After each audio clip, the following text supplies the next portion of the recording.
Now starting off with the iconic xylophone intro riff, we start with our second finger on the 3rd string on the 9th fret, and I use my 3rd finger on the 10th fret 2nd string, keeping my 1st finger free.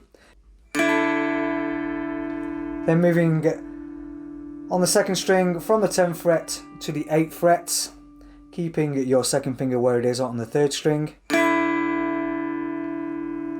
Then we place the 3rd finger onto the 4th string on the 10th fret and keeping our 3rd finger once again where it is. This time we are playing strings 4 and 3.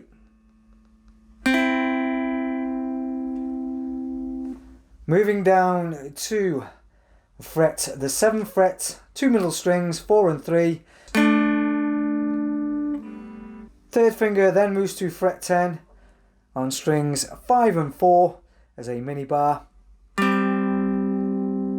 Returning to the middle strings on the 7th fret, strings 4 and 3.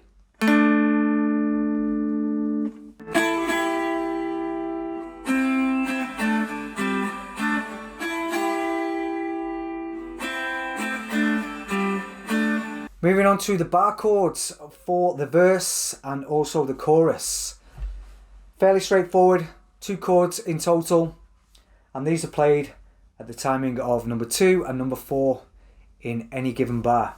For the first chord we have C major, which is placed bar finger on the 3rd fret, rooted in the shape of A major, playing all strings.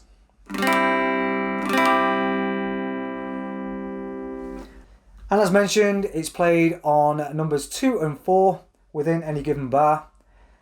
1, 2, 3, 4. 1, 2, 3, 4. This is going to be the pattern or the timing for the guitar throughout the whole song. From the C, we keep the same shape and we move from the 3rd fret all the way up to fret number 8 and 10 respectively. And this is forming the F major bar chord. Again, the same timing, 1, 2, 3, 4. And those are played for 1 bar each, which sounds something like this.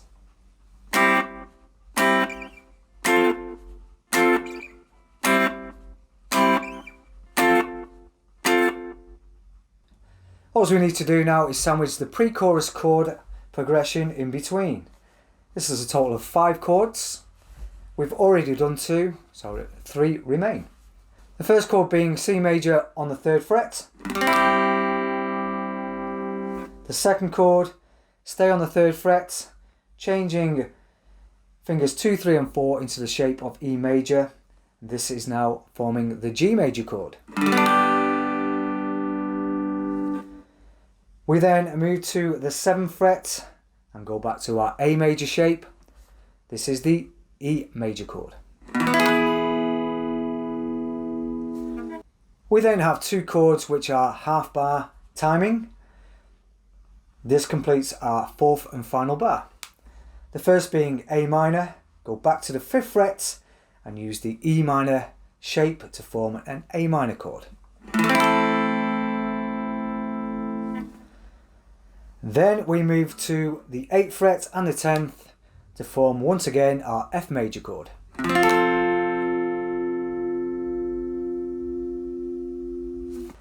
And in full, the pre-chorus sounds like this.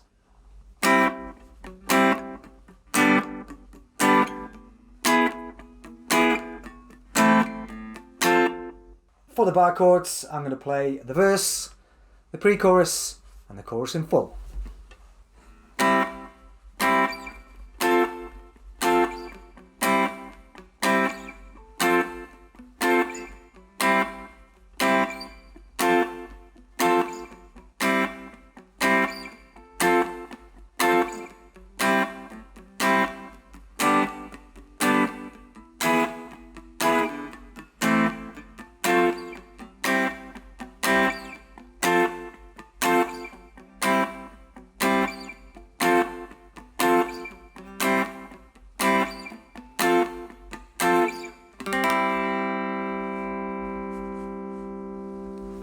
Now let's look at an easier way of how to play the intro riff using single notes.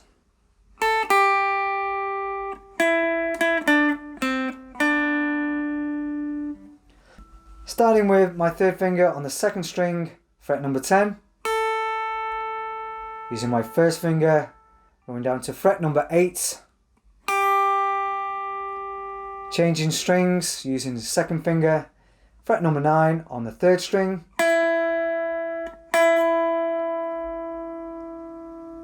Moving down to fret number 7 with my first finger. Then my third finger goes to fret number 10, string number 4. Back to the 7th fret. And there you have the single note version of the intro riff.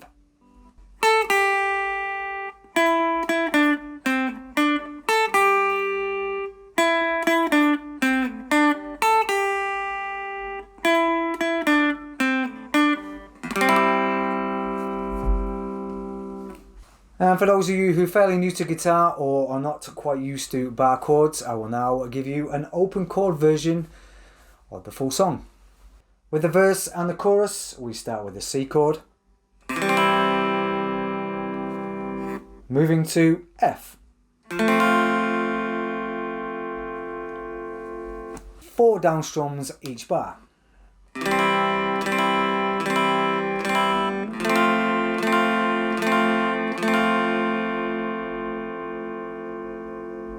Or you can go for the similar strum pattern like we did with the bar chords. This requires a little bit more palm muting or releasing of the fingers to dampen the strings.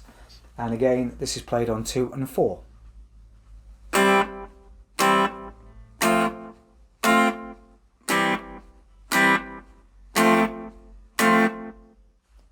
For the pre-chorus, we have C major, G major, E major, A minor, F major.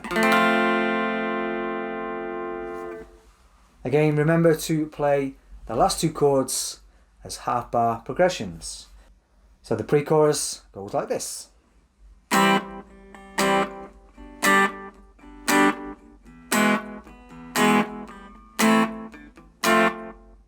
Put everything together and you've got an absolute winner of a tune.